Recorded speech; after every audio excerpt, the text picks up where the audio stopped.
অবিশ্বাস্য ব্যাপার, পুকুরের পানিতে দুধ ডলা হচ্ছে এবং এর সাথে ছেড়ে দেওয়া হচ্ছে কতগুলো মোরগ। এসব দিলেই আপনার মনের বাসনা পূরণ হয়ে যাবে। কি বিশ্বাস হচ্ছে না? তাহলে পুরো ভিডিওটি দেখুন। দেশের বিভিন্ন প্রান্ত থেকে ভক্ত অনুরাগীরা তাদের মনের ইচ্ছা পূরণ করার জন্য এই পুকুরে ছুটে আসে। এই অলৌকিক শক্তিধর পুকুরে পশু পাখি, স্বর্ণ অলংকার এবং টাকা পয়সা দিলেই যে কোনো রোগ থেকে মুক্তি পাবেন এবং পূর্ণ হবে মনোবাসনা। টাকা ও ফল দিচ্ছেন মনের ইচ্ছে পূরণ করার জন্য। এই পুকুরের পানি পান করলেই যে কোনো একটি মনের বাসনা পূরণ হবে। ভক্তদের দেওয়া উপহারগুলো খাদেম এখান থেকে তুলে তার জিম্মায় নিয়ে যায়। এই অলৌকিক পুকুরটি গাজীপুরে অবস্থিত। অজু করে পানি পান করবে এই ভক্ত, যাতে তার মনের ইচ্ছা পূরণ হয়। বৃহস্পতি ও রবিবার এই 2 দিন এখানে ওরস বসে। ভক্তবৃন্দরা নেচে গেয়ে আনন্দে মুখরিত করে তোলে।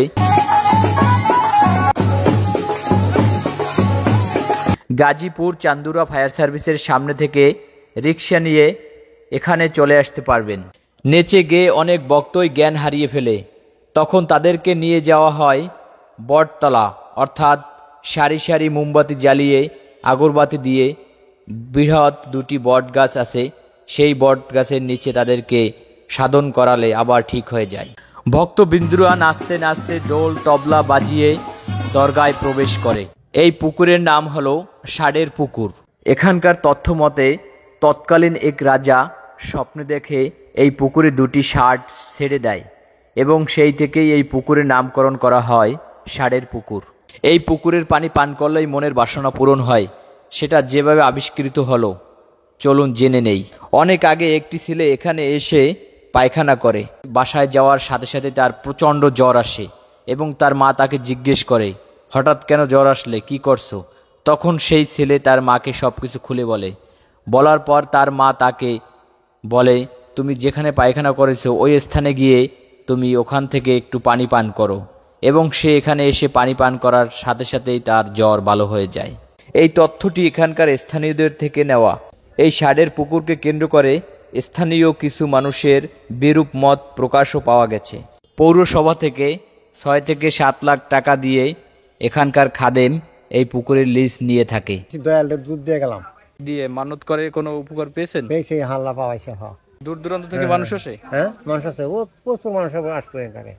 এখানে এসে উপকার পেয়েছিলেন, তাই তো দুধ দিয়ে আবার নতুন করে মানত করলেন এই ভক্ত। অনেক ভক্তবৃন্দ রোগ থেকে মুক্তি এবং মনের বাসনা পূরণের লক্ষ্যে গরু, মহিষ, খাসি মানত করে থাকে এবং সেগুলো রান্না করে সকলকে খাওয়ানো হয়। চাইলে আপনিও একবার ঘুরে আসতে পারেন এখান থেকে।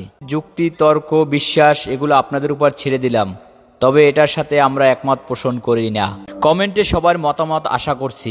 ভক্তবৃন্দের মানত করা মুরগিগুলোকে তুলে এনে এখানে বেঁধে রাখা হয় এবং পরে এগুলো বিক্রি করা হয়। মোমবাতি এবং আগরবাতি দিয়ে বটগাছের গোড়ায় এভাবেই তপস্যা করে ভক্তবৃন্দরা, যাতে তাদের রোগ মুক্তি লাভ করে।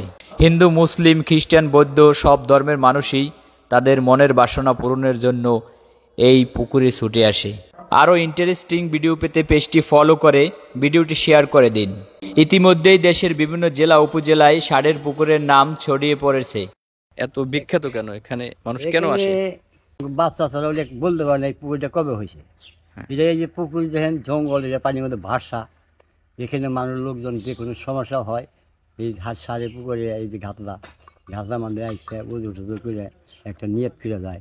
তো এখানে আসলে মানুষের মনের আশা পূরণ হয় না? এখানে আসে মানে যে নিয়ত ই করুক, নিয়ত দিয়ে সব কিছু আমি নিয়ত করে, নিয়ত 2 রকম করি তাহলে কাম হবে না। আমার নিয়ত একটা করতে হবে।